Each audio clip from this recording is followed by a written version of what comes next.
Bismillah ar-Rahman ar-Rahim. Chers étudiants, nous revoilà pour une nouvelle vidéo consacrée à la gestion de projet, la partie suivie. Dans cette vidéo, nous allons présenter les courbes en S à l'aide de Primavera. Les courbes en S déterminées à l'aide du management de la valeur acquise. Alors, pour illustrer ces courbes en S, nous allons prendre un exemple. Donc voilà les données, un exemple très simple. C'est un projet composé de deux tâches, génie civil, équipement, avec les durées de 8 mois pour le génie civil et 6 mois pour l'équipement, un lien fin du but moins 4 mois. Ok. On a fait un état après 7 mois, par exemple, au 7e mois, à la fin du 7e mois. Et ici, un mois, c'est 20 jours, hein, pour nous, et chaque jour, c'est 8 heures. Donc, pour le calendrier à établir tout à l'heure avec le Primavera. Donc, le 7e mois, on a fait un état. Il ressort de cet état que la durée restante de la tâche génie civil, c'est 1 mois. La durée restante de la tâche équipement, c'est 3 mois.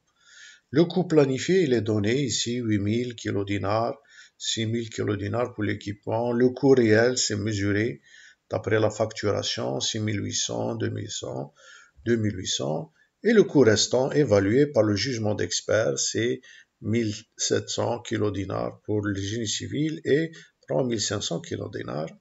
Le pourcentage d'avancement physique mesuré sur le terrain, c'est 80% pour le génie civil et 45% pour l'équipement. Donc, dans cette méthode-là, on va calculer l'estimate at completion, c'est-à-dire le coût prévisionnel de fin, c'est le coût réel plus le coût restant, et le coût restant est déterminé par le jugement d'expert en se basant sur les leçons retenues de ce qui s'est passé pendant les 7 mois. Alors, la question, faire l'étude du management de la valeur acquise, c'est-à-dire déterminer les 3 écarts, l'écart des délais, l'écart des coûts et l'écart prévisionnel de fin, et enfin tracer les 3 courbes, notamment à l'aide de Primavera P6. Les calculs, bon, on a déjà vu ces formules-là, hein, le BAC, la valeur planifiée ou la planet value, c'est le coût planifié multiplié par, puisque c'est au 7e mois, hein, sur 8, c'est la date d'état sur la durée, c'est la durée à la date d'état sur la durée, ça nous donne la valeur planifiée pour le génie civil, voilà pour l'équipement. La valeur acquise, c'est le produit entre le pourcentage d'avancement multiplié par le coût planifié, le budget à l'achèvement ou la budget at completion. On trouve ces valeurs-là. L'écart des délais, schedule variance, c'est la différence entre la valeur acquise moins la valeur planifiée. Ça donne ces valeurs-là. Nous avons des valeurs négatives. Donc, il y a un retard, hein, de l'ordre de plus de 10 jours. Hein. Et puis, on calcule le deuxième écart, c'est cost variance. Là, c'est l'écart des coûts. C'est la différence entre la valeur acquise moins la valeur ou le coût réel, l'actuel cost. Aussi, nous avons des écarts, que ce soit pour le génie civil ou bien pour l'équipement. Et enfin, le troisième écart, c'est l'écart prévisionnel de fin. C'est la variance à l'achèvement. C'est le coût planifié, moins le coût réel, moins le coût restant, l'estimate to complete. Hein. Ça donne aussi des valeurs négatives. Et enfin, on peut calculer le pourcentage d'avancement total de ce projet-là. Hein, c'est la somme des valeurs acquises sur la somme des coûts planifiés. Nous avons ce chiffre de 65%. Donc, on peut voir ça sur un tableau. Tous ces résultats sont présentés dans un tableau. Vous avez le diagramme, le réseau PERT, c'est 2 tâches critiques, évidemment. Le marge total égale à 0, marge libre égale à 0. Le délai du projet, c'est 10 mois. Vous avez la durée réelle, la durée restante, ça c'est la date d'état. La durée réelle de l'équipement, c'est 3 jours. La durée restante, c'est 8 mois. Toutes les valeurs calculées de la valeur acquise sont représentées ici, hein. Le bac, hein, la somme, le suivi, ça c'est la tâche résumée, la tâche WBS. Tout ce qui a été calculé précédemment, ils sont représentés là. Évidemment, nous avons des écarts dans les délais, hein. Nous avons des écarts dans les coûts et vous avez l'écart prévisionnel de fin de l'ordre de 800 kilodinars. Alors, si on veut présenter, retrouver ça sur les courbes, ici, on peut présenter ces écarts-là. Voilà la courbe de la valeur planifiée, vous avez la valeur acquise et l'actuel, hein, le coût réel. Voilà les écarts, l'écart du délai, l'écart du coût et l'écart prévisionnel de fin. Alors, on aimerait bien présenter ce résultat-là sur l'outil de gestion de projet Primavera P6. En entrant donc dans le P6. Dans le P6, on va ajouter dans l'entreprise projet, ici, entreprise projet, nous allons ajouter dans la structure formation, parce qu'on a déjà fait une vidéo sur l'avancement, on va insérer le nouveau projet, ici, nouveau projet, ça sera le projet appelé, par exemple, avec l'ID déjà 12, on va lui donner un nom, courbe d'avancement, bien courbe en S. Voilà, terminé. Alors, si on donne une date de début à ce projet-là, par exemple, on va commencer début du mois d'avril, hein, voilà, le lundi, le 1er, le 5 avril, on va sélectionner la valeur, ok. Et puis on va consulter les calendriers, valeur par défaut, c'est le calendrier Corporate Standard Full-Time. Alors, j'aimerais bien voir ce calendrier-là de telle manière qu'on puisse préciser le mois, c'est combien de jours, combien d'heures. Vous allez vers Entreprise calendrier. Entreprise calendrier pour voir, puisqu'on va travailler en mois. Voilà, le Corporate Standard Full-Time, on va voir les caractéristiques de ce calendrier en cliquant sur modifier. Donc on va voir que la semaine de travail c'est bien 8 heures par jour, du lundi jusqu'au vendredi, ok. Et aussi les périodes, je précise, moi j'ai ici précisé les périodes de travail, 8 heures par jour, 40 heures par semaine, et nous avons 20 jours par mois, c'est-à-dire 40 heures multipliées par 4 semaines, ça nous donne 160 heures. J'ai écrit 160 heures, évidemment, pendant 12 mois, 160 multiplié par 12 mois, on va trouver 1900, donne 1900 heures par an, ok, donc je valide ça, ok, donc pour moi, un mois, c'est 20 jours. Un mois, c'est 20 jours. Alors, je consulte les préférences admin. Préférences admin pour préciser les périodes. Les périodes, c'est ces périodes-là de travail, 40 heures par semaine, 8 heures par jour, 160 heures par mois et 1900 heures par an. Aussi, je dois préciser quel type de valeur acquise, comment calcule-t-on le coût restant, bien le reste à faire. J'ai bien sélectionné le reste à faire, c'est le coût restant. Il est calculé par le jugement d'expert au lieu de présenter les autres formules du coût restant. Donc, je valide que le coût restant est donné par le jugement d'expert. Fermé. Je vais l'ouvrir. Voilà. Bouton droit de la souris, ouvrir le projet. Voilà, j'attends.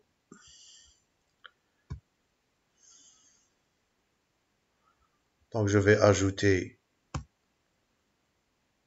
la première tâche, ajouter la deuxième tâche. La première tâche, c'est le génie civil. Génie civil.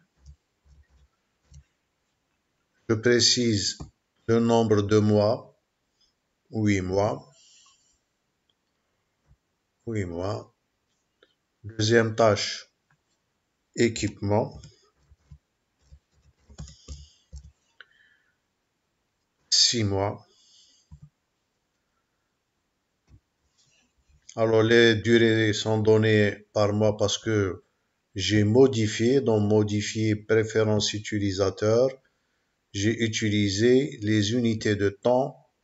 La durée, le format de la durée, c'est en mois. C'est en mois.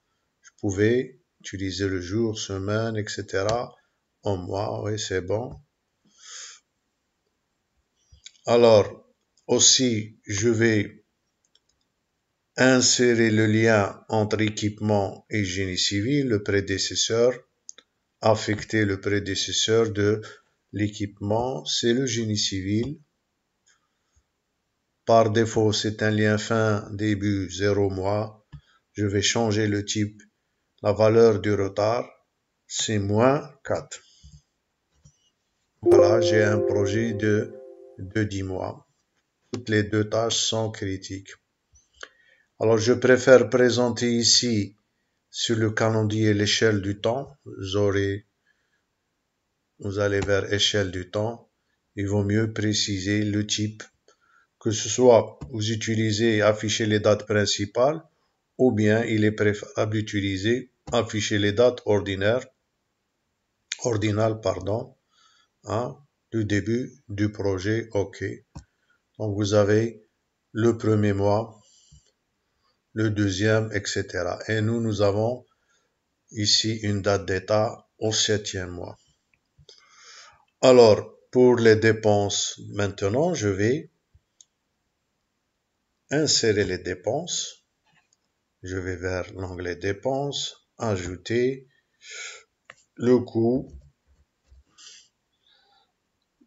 Le coût budgété, c'est, d'après le calcul, 8000 kilodinars. D'accord? Équipement, je vais ajouter une dépense forfaitaire, c'est au forfait. Ici, c'est pas sous détail des prix. Le coût budgété de l'équipement, c'est 6000 kilodinars. Je précise bien la valeur, plutôt le symbole monétaire, kilodinar. Où est-ce qu'on le précise? Vous allez vers admin, devise. S'il n'y a pas la devise dinar, vous devez la créer. Moi, je l'ai créée déjà. Et le symbole que j'ai mis, c'est ici, j'ai mis kilo dinar. D'accord? Donc, admin, devise, fermé, kilo dinar. Très bien. Alors maintenant, on va faire un état.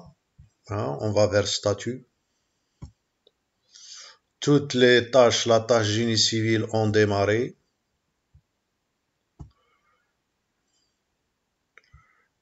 La tâche équipement, elle a démarré.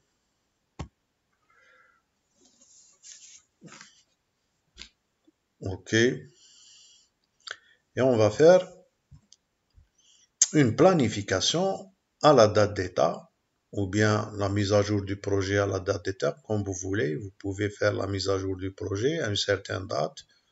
Donc vous allez soit outil mettre à jour l'avancement, ou bien vous allez planifier à la date d'état comme vous voulez. Donc si on met mise à jour de l'avancement à la date d'état, alors si je vais utiliser 7 mois, c'est-à-dire 7 fois 20 jours, 7 fois 4 semaines, c'est-à-dire 28 semaines. On se retrouve à une date d'état autour de 18 octobre. Donc, je fais une mise à jour au 18 octobre 2021, mai, juin, juillet, août, septembre, octobre. Le 18, le lundi 18, ça sera un état de 7 mois. Chaque mois, c'est 20 jours. Sélectionné. Voilà, c'est au 7e mois. Appliqué. Voilà, le projet a été mis à jour avec succès. Donc nous, normalement, nous devons être à cette date d'état. OK. Le budget à l'achèvement, c'est de total du projet, c'est 14 000 dinars, bien 14 000 kilos dinars. Je dois préciser le type de pourcentage d'avancement, parce que dans cette table-là, vous voyez dans cette table-là, les colonnes, ici, on a bien précisé la durée initiale, le type de pourcentage d'avancement, le budget à l'achèvement, l'avancement physique, l'avancement performance, coût de la valeur acquise, tout ça, on les a tirés des options disponibles. D'accord? OK. Ça a été fait à l'avance. Le type de pourcentage d'avancement, on a dit que ce sera le pourcentage physique. D'accord? Que ce soit pour le génie civil ou bien pour l'équipement. Et on doit donner les valeurs. Pour le génie civil, à cette date d'état, on est à 80%. Et l'équipement, on est à 45%. Automatiquement, le calcul se fait, l'avancement de la performance est de 65%, tel que déjà calculé tout à l'heure. Donc, une fois vous avez ça, vous pouvez avoir, une fois avoir introduit, nous aurons toutes les valeurs du tableau de la valeur, du management de la valeur acquise sont bien remplies ici. Coût de la valeur planifiée, d'accord, 7000 et 3000. Alors, qu'est-ce qu'il faut introduire pour avoir les résultats tels que calculés au départ? Il faut introduire le réel et le restant de chaque tâche. Par exemple, pour la tâche génie civil, rappelez-vous, le coût réel, c'était 6800 dinars. Le coût kilo-dinar, pardon. Le coût restant, c'est 1700 puissance 3 dinars. Je passe à l'équipement. L'équipement, le coût réel, c'est 2800 kilodinars. Et le coût restant, je l'introduis ici, 3500 dinars. Voilà. Tous les écarts sont calculés. L'écart des délais est calculé, le coût réel, ça a été introduit, le reste à faire, ça a été introduit. Le coût prévisionnel de fin, hein, c'est l'estimate to at completion, l'écart, les délais, l'écart des coûts et l'écart à l'achèvement ou bien l'écart prévisionnel de fin sont calculés automatiquement. Donc je reviens maintenant à notre question. Est-ce que le cours d'avancement, les courbes en S sont donnés par Primavera? Bien entendu. Donc si vous consultez ici le profil d'utilisation par activité, vous allez remarquer que nous avons les 3 courbes en S définies soit pour chaque activité, l'activité ici, pour le génie civil, l'activité du équipement ou bien toutes les activités. Alors pour comprendre ça, vous avez ici le bouton droit de la souris, option du profil d'utilisation par activité. Donc vous devez cocher l'affichage coût, le total, ici c'est les dépenses parce que ça on peut ajouter, on peut utiliser pour la main-d'œuvre, hors main-d'œuvre, matière, et nous on a utilisé les dépenses, c'est la même chose que le total. Et puis nous avons décoché tout ça et nous avons pris le coût de la valeur planifiée, le coût de la valeur acquise et le coût prévisionnel de fin ou bien le coût réel. On peut même changer les couleurs ici, modifier les couleurs. Voilà, on a pris la couleur noire comme on pouvait prendre autre chose. Voilà la présentation hein, des trois courbes en S. Et on peut aussi visualiser ces présentations-là dans le suivi, entreprise suivi. Entreprise suivie aussi, vous avez hein, les valeurs acquises, elles sont données pour ce projet-là. Vous pouvez changer que ce soit le tableau de l'Earned Value, ouvrir. Hein, vous avez les valeurs acquises, le tableau des valeurs acquises. Hein, ou bien courbe, Earned Value Curves, les courbes de la valeur acquise. Voilà. Soit vous affichez les fenêtres inférieures ou les fenêtres supérieures. Ici, masquer la fenêtre inférieure. Et là aussi, vous pouvez modifier le calendrier. Échelle du temps, plutôt les échelles du temps. Si vous voulez utiliser en mois ou bien afficher les dates principales, hein, comme vous voulez.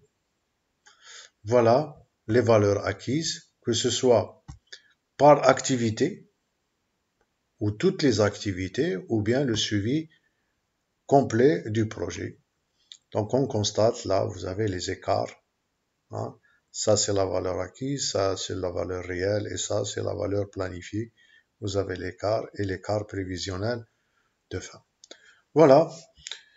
Merci de votre attention. Portez-vous bien. Inch'Allah, à la prochaine, nous allons faire autres choses dans la gestion de projet, que ce soit dans le cadre du suivi des projets ou dans les définitions des projets.